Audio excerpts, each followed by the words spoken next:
Ça, c'est un frigo à Loire, c'est-à-dire il nous sert de lieu d'affinage pour le fromage.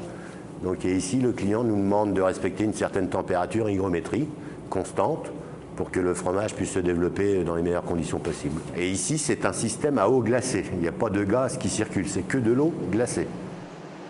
Le plaisir, c'est déjà de satisfaire les besoins de notre client. Et puis en même temps, ça me permet de voir autre chose dans mon métier qui est déjà pas mal divers. J'interviens dans différents secteurs d'agroalimentaire ou industriels. Donc bon, ça fait partie de l'éventail de nos clients, quoi. J'interviens aussi bien dans du chocolat que dans de la charcuterie, dans du fromage, du champagne.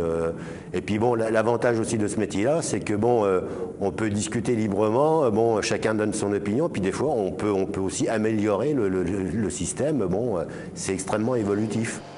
Comme tout le monde sait, un groupe frigorifique, en général, c'est fait pour faire du froid. Alors que bon, là, on utilise la machine qui fait du froid pour récupérer des calories et faire du chaud. Donc on l'utilise, je peux dire, au lieu de l'utiliser à 50%, on utilise à 100% les deux côtés de la production d'énergie, froid et chaud. Donc ça, c'est quand même M. Ramos qui a été à l'origine de ce projet-là. Les tuyaux donc, qui sont habillés en alu brillant, ce sont les tuyaux donc, qui véhiculent l'eau glacée.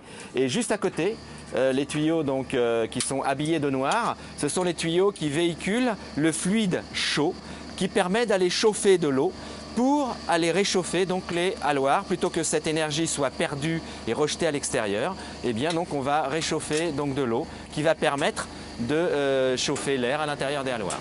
C'est un métier qui est très bousculé en ce moment parce que donc les fluides frigorigènes sont appelés à disparaître tels qu'on les connaît aujourd'hui. Et pour cette raison, il faut des gens qui soient polyvalents, prêts à apprendre, réceptifs aux nouvelles technologies. Donc on demande effectivement donc ce genre de compétences aux gens que l'on recherche. C'est un métier qui est très plaisant, bon, c'est pas du tout monotone. Le matin, on peut attaquer par un petit dépannage de rien, puis finir le soir sur une très grosse installation. Bon, c'est un des avantages de ce métier-là. Enfin, c'est ce qui m'a plu, moi, dans ce métier-là.